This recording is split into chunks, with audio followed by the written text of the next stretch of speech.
पता नहीं रोज रोज मुझे मछलियाँ कम क्यों मिलती हैं, जबकि हरिया तो रोज मुझसे ज्यादा मछलियाँ पकड़ कर लाता है।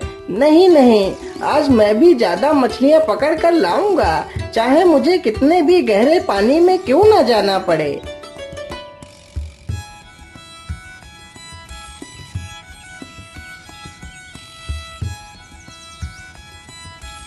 हरीराम ज्यादा मछलियां पकड़ने के लालच में अपनी नाव को गहरे पानी की तरफ ले जाता है।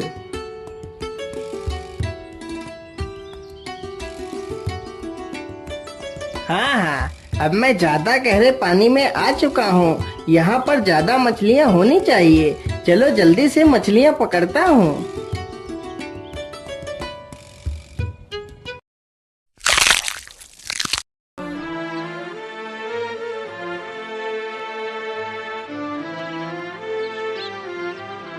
अरे वाह वाह, आज तो पहली बार मैंने इतनी सारी मछलियाँ एक बार जाल फेंकने से पकड़ी हैं। वाह वाह, आज तो मैं बाजार में ढेर सारे पैसे कमाऊंगा। हरीराम इतना कह ही रहा था कि तभी वहां पर एक सींग वाली मछली आ जाती है और हरीराम की नाव पर जोर से अपने सींग से वार करती है, तो हरीराम की नाव में छेद हो जाता है। बाप रे बाप, इतनी बड़ी मछली! भाग लो हरीराम, नहीं तो आज समंदर में ही तुम्हारी समाधि बन जाएगी। हरीराम जल्दी जल्दी से अपनी नाव को बाहर की ओर लाता है। बाहर लाते लाते उसकी नाव में काफी पानी भर जाता है, जिसके कारण उसकी नाव डूब जाती है। वह मुश्किल से खुद की ही जान बचा पाता है। राम राम राम राम, आज तो मरते मरते बचा, लेकिन मेरी नाव तो डूब गई है। अब मैं मछलियाँ कैसे पकड़ूंगा? ऐसे तो मैं भूखों मर जाऊंगा। नहीं नहीं, मुझे जल्दी ही एक दूसरी नाव बनानी होगी। मैं कल सुबह ही जंगल जाकर एक अच्छी सी लकड़ी ढूंढ कर लाऊंगा और अपनी नाव बनाकर मैं फिर से मछलियाँ पकड़ूंगा।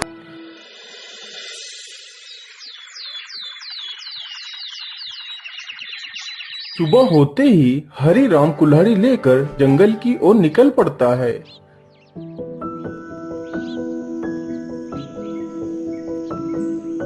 कौन सा पेड़ काटूं, कुछ समझ नहीं आ रहा। कोई पेड़ तो इतना मोटा है और कोई पेड़ तो इतना पतला है। मेरी नाव के लायक तो कोई पेड़ मुझे दिख ही नहीं रहा है। हाँ, ये पेड़ मेरी नाव के लायक है। चलो मैं इसे ही काट लेता हूँ। उसी पेड़ पर एक चिड़िया ने अंडे दिए होते हैं। हरीराम जैसे ही कुल्हाड़ी उठाकर पहला वार उस पेड़ पर करता है। अरे, ये शोर कैसा? मुझे लगता है कोई मेरे इस पेड़ को काट रहा है।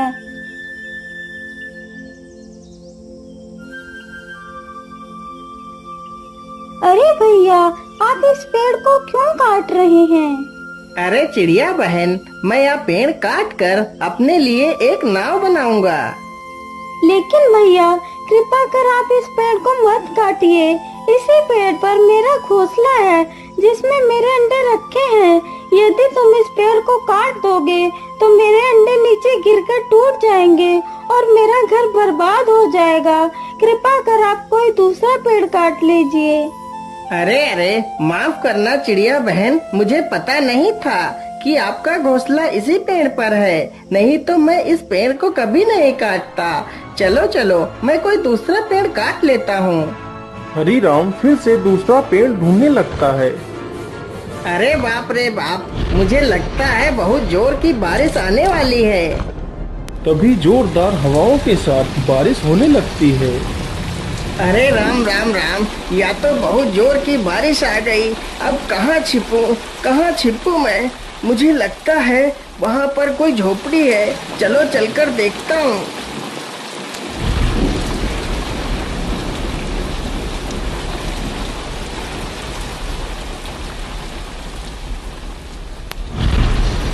बाबा, मैं एक मछुआरा हूँ। आज मैं इस जंगल में एक लकड़ी काटने के लिए आया था, जिससे मैं अपने लिए एक नाव बना सकूं।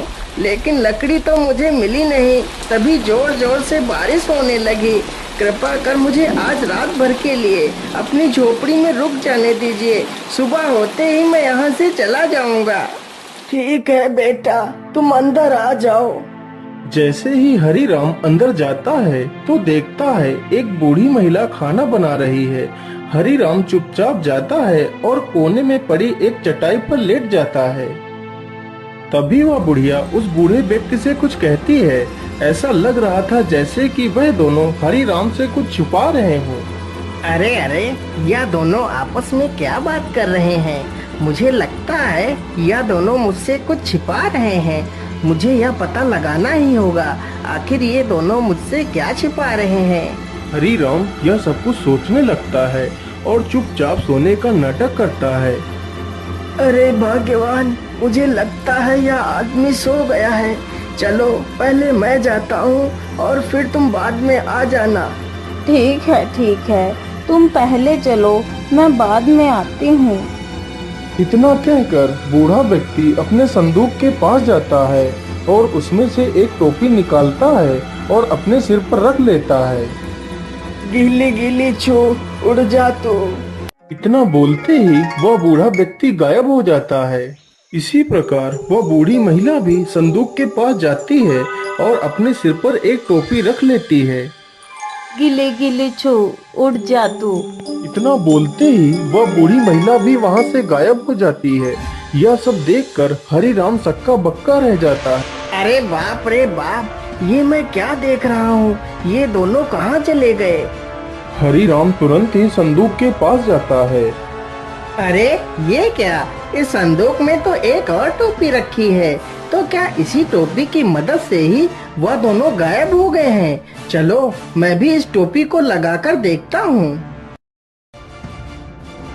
मैंने टोपी तो पहन ली। चलो अब जल्दी से वह मंत्र बोलता हूँ। क्या बोला था उन दोनों ने? हाँ, गिली गिली छू, उड़ जा तू। जैसे ही हरिराम यह मंत्र बोलता है वह तुरंत गायब हो जाता है और वह एक राजमहल में पहुंच जाता है। तो देखता है बूढ़ी महिला और वह बूढ़ा व्यक्ति उसी महल में बैठकर खाना खा रहे हैं। हरिराम को वहां पर देखकर दोनों हैरान रह जाते हैं। चलो चलो भाग्यवान, जल्दी से हम सारे बर्तन अपनी झोली में डालकर यहाँ से निकल लेते हैं। वह दोनों राजा के घर से सोने व चांदी के बर्तन की चोरी करके उन्हें गरीबों में बांट दिया करते थे। दोनों जल्दी से कुछ बर्तन अपनी झोली में रखते हैं और वहां से चले जाते हैं। अरे वाह, क्या बात है! चलो मैं भी जल्दी से कुछ बर्तन उठा लेता हूँ। लेकिन इतनी जल्दी भी क्या है? चलो थोड़ा सा स्वादिष्ट भोजन का आनंद लिया जाए, फिर आराम से चला जाएगा। इतना सोचकर हरिराम खाना खाने लगता है। अरे वाह, खाना तो बहुत स्वादिष्ट था। ऐसा स्वादिष्ट खाना तो मैंने अपने जीवन में पहली बार खाया है। लेकिन अब मुझे खाना खाने के बाद बड़ी नींद आ रही है। चलो थोड़ा सा सो लेता हूँ, फिर आराम से चला जाऊंगा। इतना कहकर वह वहीं पर लेट जाता है और सो जाता है। उसे सोते सोते सुबह हो जाती है। तभी वहाँ पर राजमहल का रसोइया आ जाता है। अरे चोर चोर, कोई पकड़ो इसे, आज यह चोर हमारे हाथ लग गया है। इतना सुनते ही सैनिक हरिराम को दबोच लेते हैं और राजा के दरबार में पेश करते हैं। महाराज, मुझे छोड़ दीजिए। मैंने आपके घर में कोई चोरी नहीं की है। मैं चोर नहीं हूँ, मैं तो एक मछुआरा हूँ। अरे मूर्ख, यदि तू मछुआरा है तो क्या मेरे महल में तू मछली पकड़ने आया था? अरे मूर्ख चोर, मुझसे झूठ बोलता है, रोज रोज मेरे महल में चोरी करता है। सैनिकों, इस बेवकूफ को ले जाओ और बीच चौराहे पर खड़ा करके जिंदा जला दो, ताकि ऐसा कोई दोबारा करने की सोचे भी नहीं। राजा का आदेश होते ही सैनिक हरिराम को बीच चौराहे पर ले जाकर एक मजबूत लक्कड़ से बांध देते हैं। अरे राम राम राम, ये कहाँ आकर फंस गया? आज तो मेरी मौत निश्चित है। क्या करूं, कैसे बचूं इन सैनिकों से? कुछ ना कुछ तो मुझे उपाय सोचना ही पड़ेगा। हाँ महाराज, आप मुझे मारने के लिए तो तैयार ही हैं और कुछ ही देर में मुझे मार भी डालेंगे। इसीलिए महाराज, मेरी आखिरी इच्छा पूरी कर दीजिए। हाँ हाँ, क्यों नहीं, बोल तेरी आखिरी इच्छा क्या है? महाराज, मैं चाहता हूँ कि आप लोग मुझे जिंदा जलाएं। उससे पहले मेरी टोपी मेरे सिर पर रख दीजिए, इससे मेरी आत्मा को शांति मिल जाएगी। अच्छा अच्छा, ठीक है। एक राजा होने के नाते मैं तेरी आखिरी इच्छा भी जरूर पूरी करूंगा। सैनिकों, जल्दी से जाओ और इसकी टोपी को उठाकर ले आओ और इसे पहना दो।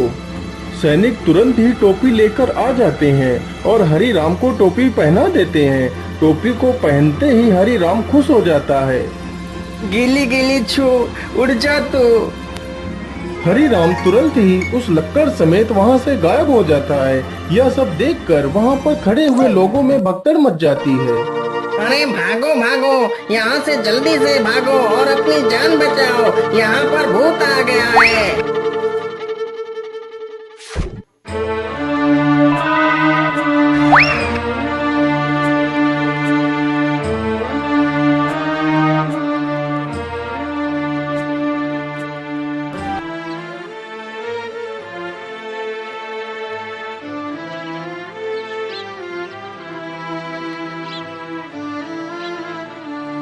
अरे ये मैं कहाँ आ गया हूँ?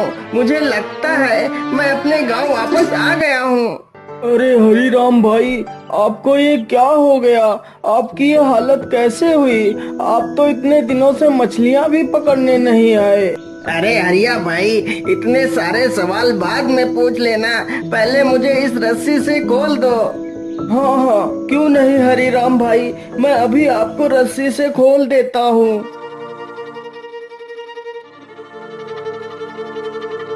हरिया तुरंत ही उसकी रस्सियाँ खोल देता है। अरे वाह वाह, जिस लकड़ी की मुझे तलाश थी वह तो मुझे मिल गई। चलो अब इसी लकड़ी से ही अपनी नाव बनाऊंगा। इस प्रकार हरि राम लकड़ी को उठाता है और दोनों वहाँ से चले जाते हैं।